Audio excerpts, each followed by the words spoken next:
Hello dear students, आज हम पुनः आपके सामने 9th और 10th के लिए स्पेशल सीरीज में एक नई क्लास नए टॉपिक के साथ मॉडल एग्जीवर्ब अर्थात सहायक क्रिया।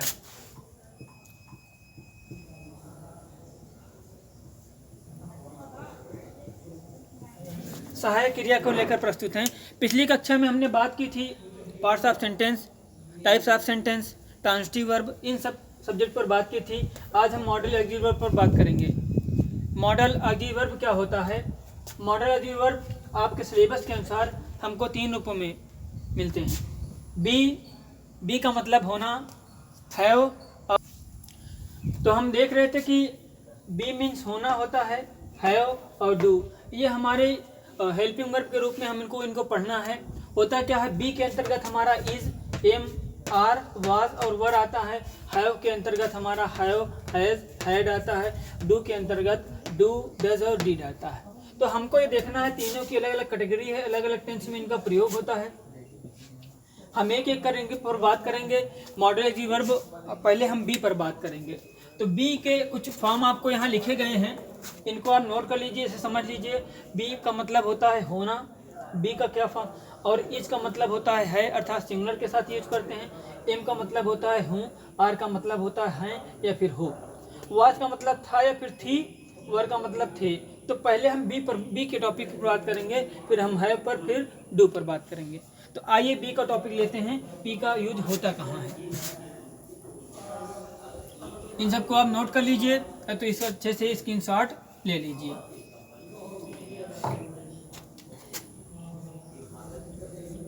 बी का मतलब होता है होना ना, लेकिन बी का यूज कहाँ होता है? हमने कहा इज होता है, एम होता है, आर भी होता है, वाज और वर भी होता है। इनकी हिंदी हमने आपको लिख के बता दी है। इनका स्पेशली 2 फॉर्म में यूज होता है। कहाँ पर? एक तो प्रेजेंट कॉन्टिन्यूअस में,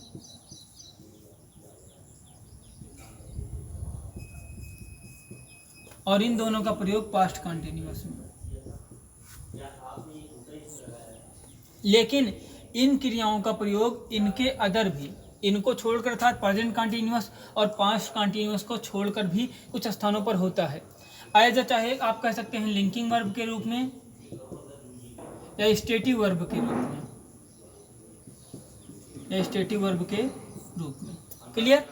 चाहे तो आप कह सकते हैं इनका लिंकिंग वर्ब के रूप में या स्टेटिव वर्ब के रूप में। प्रेजेंट कॉन्टिन्यूअस और पास्ट कॉन्टिन्यूअस को छोड़कर भी इनका प्रयोग होता है। कहाँ होता है आइए हम पहले देख लेते हैं। बी का मतलब होता है होना, लेकिन ऐसे स्थानों पर। बी का मतलब होता है काम का ना होना, काम का ना होना। अब काम का अर्थ आपको पता है, पिछली कक्षा में हमने बताया काम मतलब क्या? वर्ब।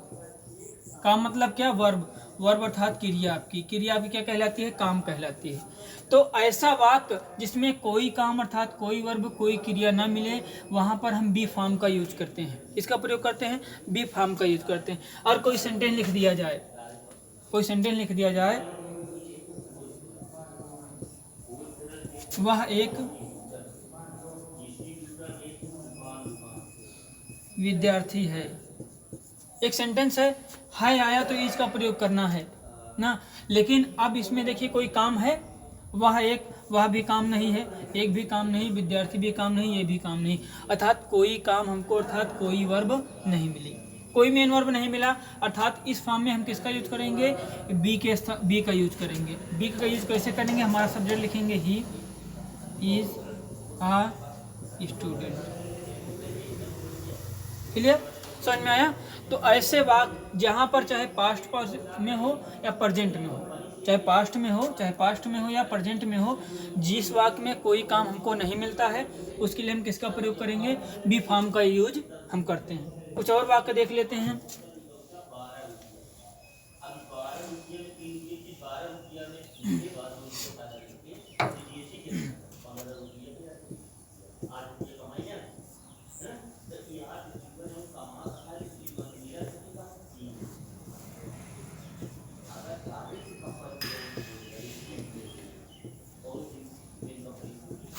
कह रहे मेरा भाई एक चिकित्सक है। कोई काम मिल रहा है, कोई काम नहीं मिला। मेरा भाई सब्जेक्ट है आपका, एक काम नहीं है। चिकित्सक भी काम नहीं है, भी काम नहीं है, तो बनेगा क्या? My brother. My brother is a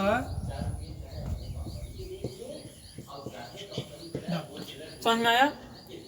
तो स्टूडेंट्स आज के लिए इतना ही। आप इसको अच्छे समझ लीजिए। मॉडल एग्जीक्यूटिव वर्ब हमारी 3 फॉर्म में होती हैं। नेक्स्ट क्लास में हम इसी टॉपिक पर इसी की आगे बात करेंगे।